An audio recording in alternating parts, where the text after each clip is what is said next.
Bells Overseas, the sound of your future. Hello everyone, मैं Kapil Bhatia bells overseas से। और bells overseas से हम हर इन्फॉर्मेशन आप तक पहुंचाते हैं कि कोई भी नई अपडेट होती है वो आप तक पहुंचाई जाती है। तो उसी कड़ी में आज जो पीटी वाले स्टूडेंट्स हैं, ये वीडियो उनको डेडिकेटेड रहेगी। पीटी वाले स्टूडेंट्स को मैं डिटेल बताऊंगा कि क्या इस टाइम पे ट्रेंड चल रहा है। जो उनकी इंटरव्यू भी स्टार्ट हुई है, तो क्या सभी बच्चों की आएगी? तो ये बिल्कुल नहीं, सभी बच्चों की इंटरव्यू नहीं आएगी। कुछ एक स्टूडेंट्स की ही इंटरव्यू आएगी, लेकिन तैयारी हर एक को रखनी पड़ेगी। ये नहीं पता कि किसकी आ जाए। और जो स्टूडेंट्स की इंटरव्यू के लिए कॉल भी आ रही है, उनको एम्बेसी में बुलाया जा रहा है, चंडीगढ़ या दिल्ली एम्बेसी में। वहाँ उनके इंटरव्यू का टाइम दिया जा रहा है, 15-20 दिन का टाइम दिया जा रहा है कि इस डेट को आप प्रेजेंट हो। और उसमें सिर्फ उन्होंने मेनली प्रोफिशिएंसी ही चेक करनी है। आपको पता है कि पीछे कुछ महीने पहले आइल्स वाले स्टूडेंट्स की भी उन्होंने प्रोफिशिएंसी चेक की थी। तो प्रोफिशिएंसी के में उन्होंने यही चेक किया था कि अगर बच्चे के इतने बैंड है तो क्या वो उसकी स्पीकिंग उस हिसाब से है, क्या उसकी इंग्लिश प्रोफिशिएंसी उस हिसाब से है। तो वही उन्होंने स्टूडेंट्स को चेक किया था। लेकिन उस time unfortunately majority of students को उन्होंने रिफ्यूज़ किया था उस टाइम पे। तो अभी देखना पड़ेगा कि अभी इनका क्या ट्रेंड है। आपको पता है कि पीछे दिल्ली जो कनाडा हाई कमीशन है दिल्ली में, उन्होंने IRCC को एक लेटर लिखी थी कि जो स्टूडेंट्स के आइल्स में बैंड नहीं आते, 5.5 रह जाते हैं, 1 में 2 में, वो लोग पीटी कर लेते हैं और पीटी करके अपनी फाइल लगा लेते हैं। पीटी में उनका स्कोर आ जाता है। तो वो पता नहीं मेल सही थी या फेक थी या उसका प्रोपोगंडा किया गया है।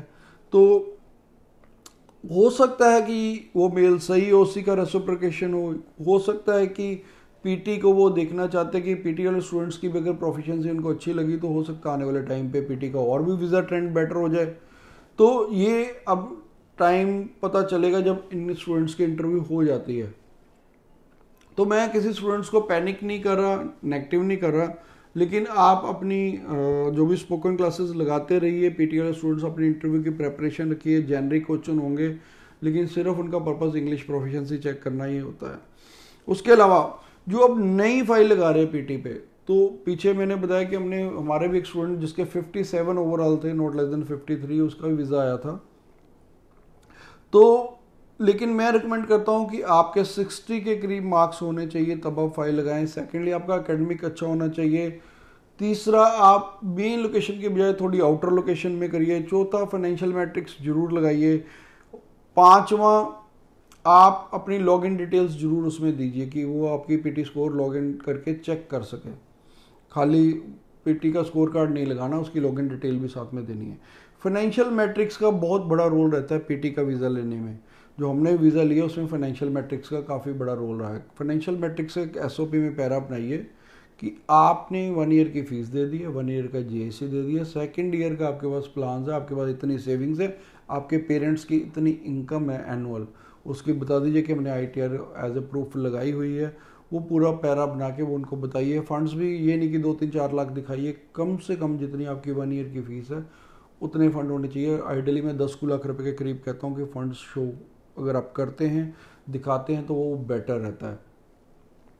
फिर भी अगर आपका कोई भी पीटी को लेके कोई भी क्वेरी है, क्वेश्चन है, आप हमें नीचे कमेंट कर सकते हैं। और एक ज़रूरी बात जो मैं आपको लास्ट में शेयर करने जाता हूँ, आपको पता है कि पीटी के जब वो मेल वायरल हुई थी, उसके बाद कनाडा ने जो PR के लिए भी उसकी एक्सेप्टेबिलिटी थी, वो उसमें भी PR में भी पीटी को एक्सेप्ट कर लिया था कि पीटी करके भी आप PR ले सकते हैं। यानी कि उसके लिए भी एक्सेप्टेबिलिटी उन्होंने उसको IRCC ने दे दी थी कि अब पीटी भी एक्सेप्ट की जाएगी। तो इसलिए ये नहीं है कि वो पीटी को कहीं नेगेटिव कर रहे हैं, लेकिन बाकी आने वाला ट्रेंड थोड़ा देखना पड़ेगा कि कैसे चलता है।